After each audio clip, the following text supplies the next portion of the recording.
बहुत समय पहले की बात है जब गौतम बुद्ध अपने शिष्यों के साथ एक छोटे से गांव में पहुंचे।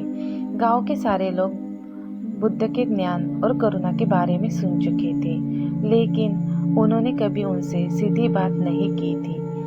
गांव के लोग और उनकी दिनचर्या इतनी व्यवस्थित थी कि उन्होंने कभी भी समय नहीं निकाला बुद्ध को सुनने के लिए।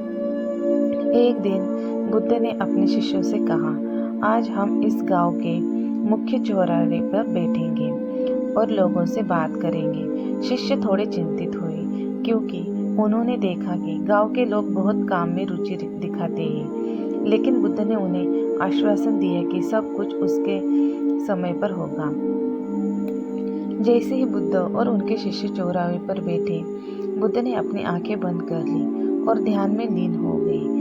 कुछ ही क्षणों में चारों ओर एक अद्भुत हलचल शुरू हो गई। गांव के बच्चे खेलते हुए वहां आए और धीरे धीरे बड़े लोग भी इकट्ठा होने लगे। बुद्ध ने आंखें खोलकर कहा, जीवन एक पत्ते की तरह है। जब वह जीवित होता है तो हरा और तरोताजा होता है, लेकिन जैसे ही वह सूखने लगता है उसका रंग बदलता है और वह गिर जाता है। गांव के लोग उनकी बातें सुनने लगे।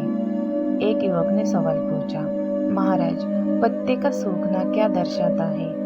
बुद्ध ने मुस्कुराते हुए उत्तर दिया, सूखना जीवन का एक हिस्सा है।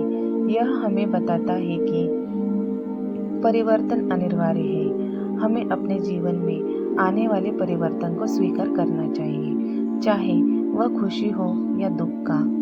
बुद्ध ने फिर पत्तों को उठाते हुए कहा, जैसे पत्ते एक पेड़ से जुड़े होते हैं, वैसे ही हम सभी एक दूसरे से जुड़े होते हैं। अगर एक पत्ता गिरता है तो उसके गिरने से पूरे पेड़ पर असर पड़ता है।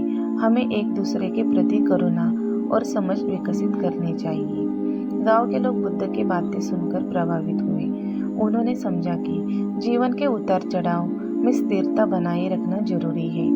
उन्होंने धीरे धीरे बुद्ध और उनके संदेश को अपने जीवन में अपनाना शुरू किया। इस तरह गौतम बुद्ध ने एक नई प्रेरणा और शिक्षा के माध्यम से गांव में एक सकारात्मक बदलाव लाया। यह कहानी है कि और सिखाती है कि जीवन में परिवर्तन को अपनाना और आपसी करुणा बनाए रखना हमेशा महत्वपूर्ण है।